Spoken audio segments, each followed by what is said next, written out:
Halo Bapak Ibu, berjumpa kembali dalam Kalam Online pada hari ini. Gimana kabarnya hari ini? Sudah mulai beradaptasi dengan situasi yang baru? Sudah mulai beraktivitas kembali? Atau masih ada perasaan takut? Nah, pada Kalam hari ini kita akan bersama-sama membahas satu tema, yaitu tentang latah. Ada yang latah di sini? Atau ada yang sering kalau dikageti kemudian bilang copot. Itu latah ya, latah yang biasanya sering kita dengar. Dan kalau udah lihat orang latah rasanya senang banget buat kita ngerjain lagi. Lucu katanya. Nah, sebelum kita bersama-sama memasuki tema ini, sebelum kita bersama-sama menggumulkannya juga, mari kita bersama berdoa. Kami bersyukur persekutuan kami tetap terjalin akrab, persekutuan kami tetap dapat berlangsung sekalipun kami dalam kondisi yang masih sangat terbatas. Namun kami percaya semangat kami untuk terus mengalami pertumbuhan iman menjadi suatu semangat untuk kami bisa bertahan di tengah situasi yang sedang murung ini. Dan kami percaya kuliah Alkitab malam yang kami jalani secara online ini mampu menjadi sarana bagi pertumbuhan iman kami dan mampu untuk terus mempererat persekutuan kami sekalipun saat ini kami di rumah masing-masing. Di dalam nama Bapa, Anak, dan Roh Kudus kami siap untuk bersama-sama menggumulkan tema ini. Amin.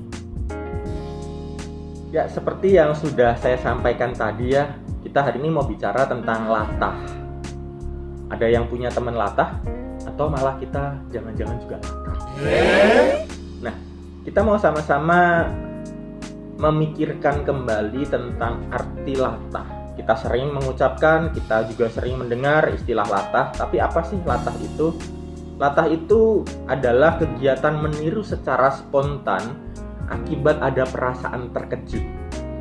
Nah, perasaan terkejut ini bisa macam-macam. Bisa karena dikagetin, bisa karena situasi luar yang berubah dari kebiasaan. Nah, latah itu gimana sih? Latah itu juga bisa kita sebutkan sebagai upaya manusia untuk meniru tapi tidak memahami secara utuh sebuah permasalahan yang sedang terjadi, sebuah situasi yang sering dan sedang terjadi. Yang berikutnya, ketika kita bicara tentang latah, yaitu kita juga melakukan aksi meniru, tapi kita tidak melihat konteks di sekitar kita. Jadi, latah yang akan kita bahas pada kali ini bukan sebuah latah yang copot, kucing gitu. Bukan, tapi kita lebih mau menyoroti soal budaya latah yang ada di lingkungan kita, baik itu kita sadari atau juga kadang tidak kita sadari. Kenapa orang meniru? Kenapa orang menjadi memiliki budaya latah? Karena orang melihat semula ini baik. Karena kelihatannya baik, maka orang ramai-ramai meniru. Kalau tidak baik, saya yakin tidak akan ditiru. Nah, kita mau lihat contoh bersama-sama. Apa saja sih contoh budaya latah di negeri kita atau di lingkungan kita? Contoh yang pertama, begitu dulu tren Korea booming atau masuk ke Indonesia dengan begitu derasnya, gencarnya juga, ada sekelompok orang atau sebagian orang yang kemudian ingin ikut-ikut orang Korea, yaitu dengan melakukan operasi plastik.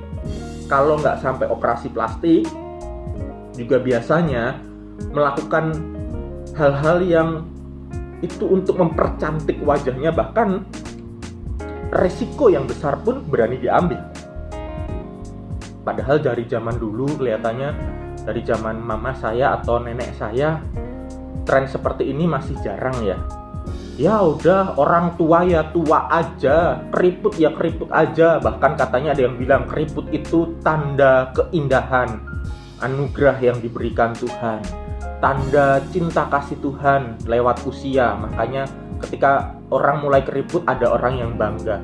Rambut putih bangga, kayak saya ya, rambut putih gitu. Tapi sekarang orang beramai-ramai berlomba-lomba untuk menjaga dirinya biar kelihatan muda terus.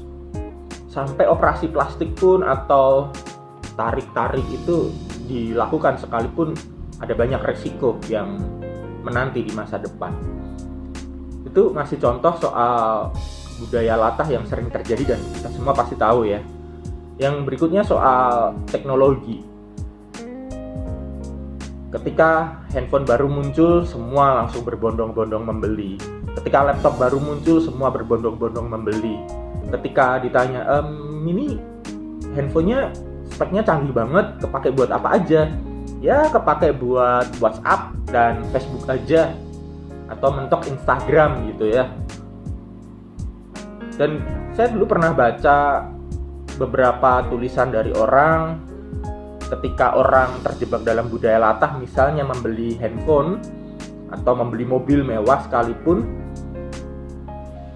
barang-barang yang kita beli ini ternyata hanya 30% yang kita pakai dari kemampuan aslinya. Misal, handphone kita punya spek yang sangat canggih, tapi apakah kita betul-betul bisa memaksimalkan kecanggihan handphone kita? Misal kita punya uang, kita punya keinginan juga untuk membeli mobil sport, kira-kira berapa kecepatan yang akan kita pakai saat menyetir mobil sport kita di Purwokerto atau di Indonesia?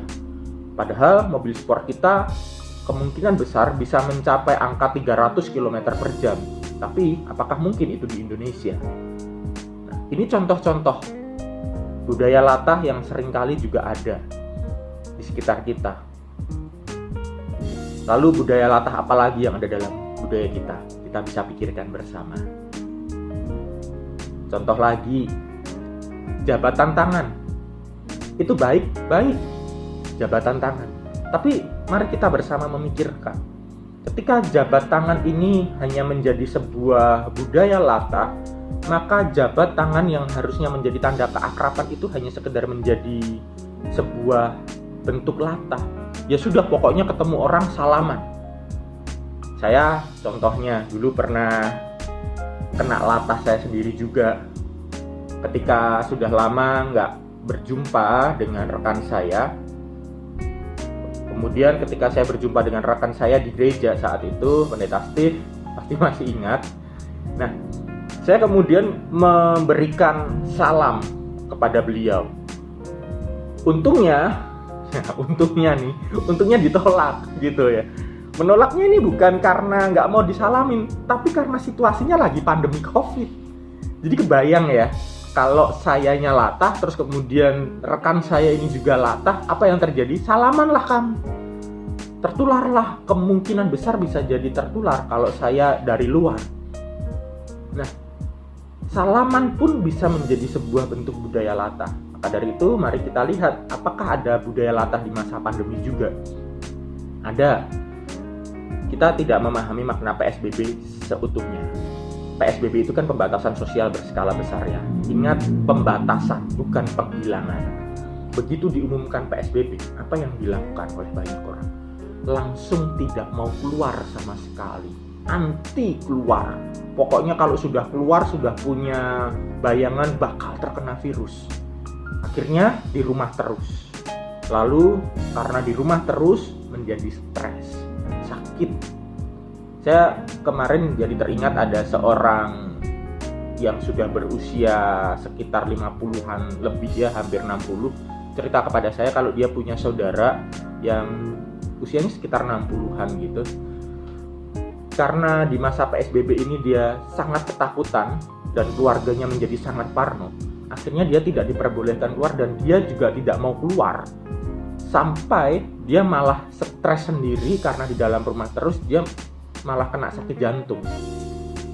Nah, ini menjadi sebuah bentuk di mana kita menjadi asal meniru orang tidak keluar rumah tapi tidak memaknai. Kenapa sih nggak boleh keluar rumah? Dan kalau mau keluar rumah sebenarnya bisa nggak sih? Bisa sebenarnya. Karena ketika kita di rumah terus, kita juga bisa menjadi stres. Dan ini bicara tentang kesehatan mental. Akhirnya kita menjadi sakit karena apa? Kita hanya sekedar ikut-ikutan.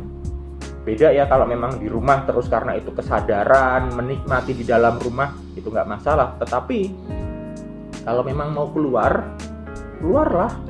Sebatas kita bisa menjaga diri kita bisa mengikuti dan kita bisa betul-betul tahu protokol kesehatan itu. Bukan serta-merta asal tidak keluar total. Yang kedua, penggunaan hand sanitizer berlebihan itu kan latah juga ya. Dulu kita nggak pernah pakai hand sanitizer. Sekarang tiap beberapa menit sekali semprot. Oke. Lalu beberapa menit lagi semprot. Lalu berikutnya lagi kita posting sesuatu yang viral juga karena nampak indah, karena nampak mempesona, untayan katanya begitu indah. Contoh yang sekarang sedang booming, sedang marak adalah kita tidak berada di dalam kapal yang sama, tapi kita berada di dalam badai yang sama. Postingan ini begitu indah, begitu mempesona, untayan katanya pun sangat-sangat indah. Isinya sangat benar, saya sepakat. Tapi, apakah kita betul-betul menghidupi pesan yang kita posting itu? Kita memaknai sungguh-sungguh tentang pesan yang ingin disampaikan lewat status yang begitu indah tersebut, atau kita hanya ikut-ikutan posting, kita ikut-ikutan memviralkan karena semua teman-teman kita memviralkan hal tersebut tanpa kita memahami.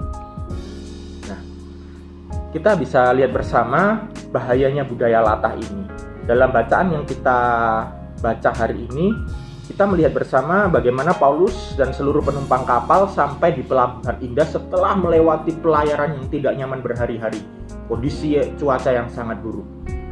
Dan ketika mereka sampai di Pelabuhan Indah, ternyata Pelabuhan Indah ini pun bukan sebuah tempat yang nyaman untuk mereka tinggal selama musim dingin. Pelabuhan Indah ini tempat yang nggak enak gitu. Tapi ada tempat yang enak, yaitu kota yang namanya Phoenix. Itu tempat yang ideal untuk menunggu musim dingin. Tapi untuk mencapai Phoenix ini, mereka harus berlayar terlebih dahulu melewati situasi laut yang juga tidak tenang. Bayangkan kalau kita ada di posisi orang-orang penumpang kapal itu dan kita sudah sampai di Pelabuhan Indah. Mana yang akan kita pilih? Bertahan di Pelabuhan Indah dengan situasi yang tidak nyaman, atau kita buru-buru berlayar ke Phoenix dengan tujuan kita bisa mencapai kenyamanan? Kalau bertahan di Pelabuhan Indah, kemungkinan besar kita tidak akan menghadapi resiko badai. Tapi kalau mau sampai ke kota Phoenix, taruhannya nyawa di tengah lautan itu. Nah, ini kemudian digumulkan, didiskusikan, dan bahkan Paulus pun memberi saran untuk tinggal terlebih dahulu di Pelabuhan Indah, untuk tidak terburu-buru berlayar ke Phoenix. Sekalipun tempatnya memang tidak ideal, tapi diusahakan untuk bertahan dulu. Tapi yang terjadi setelah melalui mungkin diskusi, mungkin pemikiran, perwira Julius saat itu mengambil sikap latah. Sikap latahnya apa? Dia memutuskan untuk memberangkatkan kapal dengan modal informasi dari pakar. Siapa pakar yang saya maksud? Adalah nahkoda dan jurumudi. Mereka yang tahu tentang situasi laut, mereka yang tahu tentang situasi dan bagaimana menghadapi gelombang badai di tengah laut, bermodalkan informasi dan keyakinan dari nahkoda tersebut. Perwira ini berani mengambil sikap, kita berangkat saja. Sekalipun situasinya belum kondusif, tapi perwira ini berani untuk memberangkatkan kapal. Akhirnya kalau kita mau sama-sama tahu, yang terjadi adalah kapal ini kemudian hancur di tengah-tengah laut. Bukan karena perwira ini kemudian salah dalam mengambil keputusan, lalu kemudian dia menjadi berdosa. Bukan karena dia kurang pengetahuan juga, bukan juga karena dia kurang informasi, justru dia punya informasi yang valid. Tapi yang menjadi permasalahan, yang menjadi titik kesalahan perwiranya adalah sikap latahnya dan terburu-burunya untuk segera berangkat dan tidak mau bersabar terlebih dahulu di Pelabuhan Indah. Nah, tentu ini menjadi pergumulan bagi kita saat ini. Dan menjadi pertanyaan, bagaimana melawan budaya latah yang saat ini sedang marak? Yang pertama, milikilah kesadaran. Sadar kita berada dalam situasi dan konteks seperti apa. Dan yang kedua, jangan serta-merta terbawa oleh kebiasaan. Jangan serta-merta melihat orang lain sudah melakukan hal tersebut lalu kemudian kita ikut-ikutan. Dan yang berikutnya, yang praktis juga adalah jangan terburu-buru dalam memutuskan sesuatu atau bertindak sesuatu. Ini sebagai tips praktis untuk kita melawan budaya latah. Dan di saat ini yang perlu kita gumulkan bersama adalah bentar lagi kita akan bersama-sama memasuki pembukaan rumah ibadah. Secara pastinya memang belum tahu. Namun yang pasti sahabat kita, saudara kita yang berbeda keyakinan dengan kita, sebagian sudah berani melakukan ibadah di rumah ibadahnya masing-masing. Tentu dalam hati kita punya kerinduan yang besar. Tapi kita ingat kembali peristiwa Paulus dan juga perwira Yulius tadi. Budaya latah. Apakah kita sebagai orang Kristen langsung menyelenggarakan ibadah saat kita sudah diberikan izin oleh pemerintah? Saya perlu mengatakan dengan tegas, jangan latah. Pembukaan rumah ibadah itu bukan sekedar untuk ikut-ikutan. Pembukaan ibadah itu bukan sekedar untuk kita jumpa kangen dengan saudara seiman kita. Pembukaan ibadah juga tidak berarti menunjukkan kualitas iman kita. Namun yang perlu kita pahami bersama adalah pembukaan rumah ibadah ini harus mendatangkan sebuah kehidupan bagi umat. Kalau kemudian pembukaan rumah ibadah ini justru menimbulkan ketakutan, keresahan, dan kemudian justru berdampak buruk, maka ini justru bukan menjadi sebuah ibadah. Ini justru menjadi sebuah nafsu yang berlebihan saat kita ingin segera beribadah. Iman yang berkualitas itu bukanlah iman yang latah. Karena iman yang berkualitas adalah iman yang bertindak berdasarkan situasi sekitar, bukan sekedar ikut-ikutan atau terburu-buru. Jadi saat ini kita mempersiapkan diri kita memang untuk memasuki pembukaan ibadah, namun saya berharap kita semua tidak tergesa-gesa, kita semua tidak terburu-buru. Pembukaan ibadah bukan menjadi kualitas iman seseorang, namun kualitas iman seseorang dibuktikan ketika kita mampu melihat situasi sekitar dan kita tidak mudah terjebak dalam situasi buru-buru dan tergesa-gesa. Selamat bergumul, selamat menahan diri, dan selamat bersabar sehingga kita tidak terjebak dalam budaya latah. Tuhan memberkati pergumulan dan perjuangan kesabaran kita. Mari kita bersama berdoa. Tuhan, sesungguhnya kami rindu untuk beribadah bersama. Namun, saat ini kami tidak ingin terburu-buru di dalam menindaklanjuti sikap dari pemerintah yang telah mengizinkan untuk kami bisa beribadah di rumah ibadah kami. Kami ingin menjadi orang Kristen yang sungguh-sungguh kritis. Kami ingin menjadi orang Kristen yang sungguh-sungguh mampu untuk bersabar. Dan kami juga ingin menjadi orang Kristen yang tidak mudah untuk ikut arus. Kami ingin menjadi orang Kristen yang mampu memiliki kesadaran di dalam melihat situasi sekitar. Iman kami adalah iman yang sungguh-sungguh nyata. Iman kami dibentuk bukan berdasarkan ketergesaan. Iman kami bertumbuh melalui proses. Maka dari itu Tuhan, saat ini menjadi suatu proses bagi kami untuk kami juga menguji keimanan kami. Apakah kami mampu untuk bersabar? Apakah kami mampu untuk memaknai ibadah itu sendiri? Atau kami mudah terjebak dalam nafsu kami untuk kami bisa segera beribadah? Ajar kami Tuhan untuk kami mampu bersabar, karena melalui ini kami mampu untuk mendukung pembatasan penyebaran virus ini. Kami percaya segala perjuangan kami, segala kesabaran kami tidak ada yang sia-sia di dalam Tuhan. Ini Tuhan doa kami, ini tekad kami, dan di dalam nama Bapa, Anak, dan Roh Kudus kami bersama berdoa. Amin. Sampai jumpa dalam kalam mendatang. Tuhan Yesus memberkati perjuangan iman.